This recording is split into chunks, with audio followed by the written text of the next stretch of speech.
အပီချုပ်ပြီးအတီလုတ်ဖို့ကြိုးစားသူညံများတဲ့ဂျပန်သားကိုအမှန်ကစားပြီးချန်ပီယံစအမှန်ကန်ပြလိုက်တဲ့ဗန်ဖင်ရလို့ချင်ကြားကြိုက်တာပြဿနာမရှိအတွေးမှားပြီးမလင်းစားလုပ်ရင်တော့ဗန်လက်ဒီတစ်ချက်မြည်ကြည့်ဟက်စကီးထက်မြန်တယ်လက်နှင်းခွက်ဆေးရမယ်တစ်ချက်ကျွင်းအမလေးသားလောက်တဲ့ဗန်ရဲ့ကျွေးချက်တွေကရှယ်လွန်းပါတယ်နှစ်ချီမြောက်မှာအတီကြောက်သွားခဲ့တဲ့ဂျပန်သား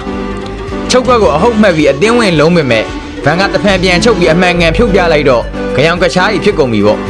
ပူးရောင်နဲ့မျက်နှာကိုဒူးတောင်နဲ့ဆုံးပါတယ်ဆက်လက်တီကိုထက်ထက်မြည်ဆန်းရတော့ဂျပန်သား၅ချီမှာဖျားပြီးရိုင်သွားလို့ဒိုင်သားထားတာမဟုတ်ရင်မလကီယာကိုခဏခဏခီးသွားနေရပြီ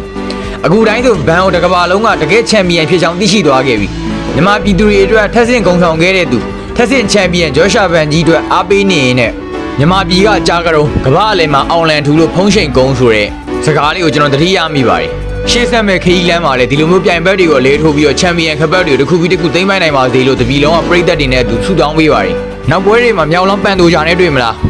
စကောလောင်းမှာဇောင်းမနဲ့တဲ့မာနယ်ကက်နဲ့တွေ့မလားဆိုတာကောမန့်မှာရေးသားခဲ့ကြပါအောင်ခင်ဗျာ